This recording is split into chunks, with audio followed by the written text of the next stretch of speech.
Tonight, we're traveling back to 1922. Germany. Bavaria. A lonely farm sitting at the edge of this dark, creepy forest, where 6 people were murdered. And, the killer didn't just disappear. They stayed. They lived in the house. Cooked meals. Fed the animals. Slept, literally, under the same roof as the bodies. Yeah, this is the story of Hinterkaifeck. A place so unsettling that even the people who lived there were, like, already scared of it long before anything happened.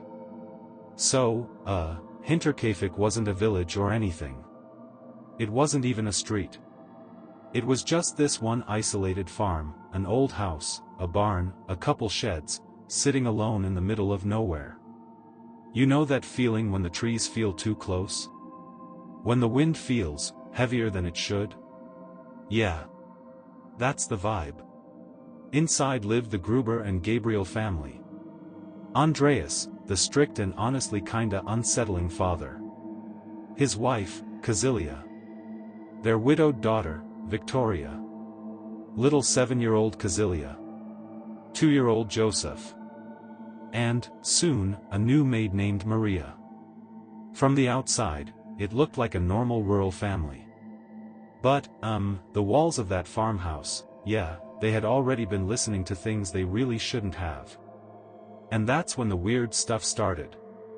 It was winter when Andreas, noticed the footprints. They came straight out of the woods, right toward the farmhouse. But here's the part that gives you that, like, cold feeling in your stomach. There were no footprints going back. Someone walked to Hinterkaifeck, and just, never left. Then came the noises. Soft, slow footsteps from the attic. Like somebody was up there, learning the house from above. The family heard it. The maid heard it.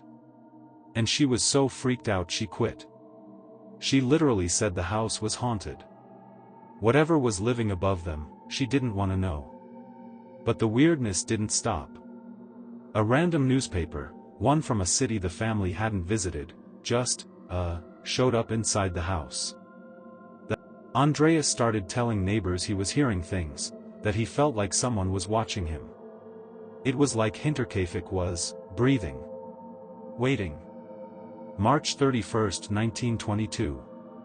Nobody knows what sound pulled the family into the barn that night. Maybe the animals were going crazy. Maybe the killer made the noise intentionally. But one by one, they walked inside. Andreas. His wife. Victoria. Little Kazilia. And one by one, they were murdered with a mattock. A heavy, brutal farm tool. The blows were so violent they echoed through the beams of the barn. Little Kazilia survived for a short time, long enough to, pull out her own hair in fear. Inside the house, the killer wasn't done. Baby Joseph was murdered in his crib. Maria, the new maid who had only been there for a few hours, was killed in her bed. And then, silence. Except, the killer moving quietly through the rooms. For the next 3 to 4 days, someone lived on that farm.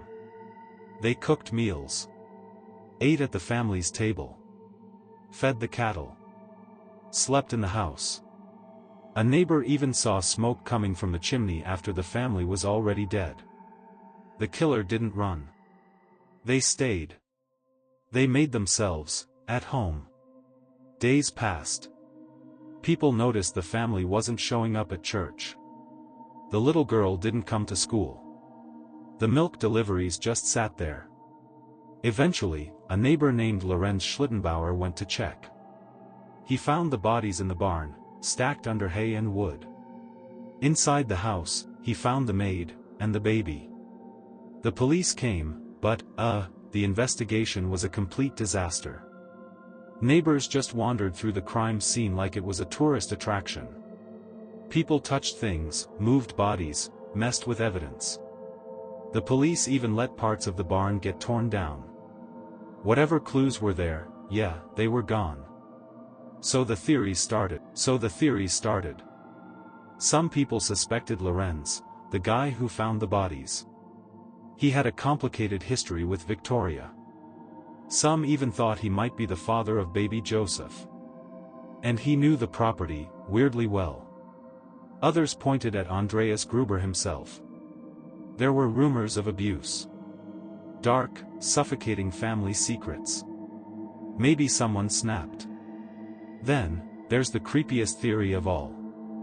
The stranger in the attic. The footprints. The missing keys. The noises above their heads. The random newspaper. Was someone living in that house for days, maybe even weeks, before the murders? And one more theory, maybe it wasn't just one killer. The way the bodies were arranged, the confidence of the movements, some say one person couldn't have done it. But the truth? Yeah, we're never gonna know. Hinterkaifeck was demolished in 1923. Now it's just a field and a memorial cross. But people who live nearby, people even today, say the same thing. That place never felt right. Like the killer never really left. Like something had been watching that family long before the murders, and maybe long after. Because whoever stayed in that house, feeding the animals, eating the food, walking around in the attic. They were way too comfortable. And that is the real horror of Hinterkaifeck. The killer felt at home.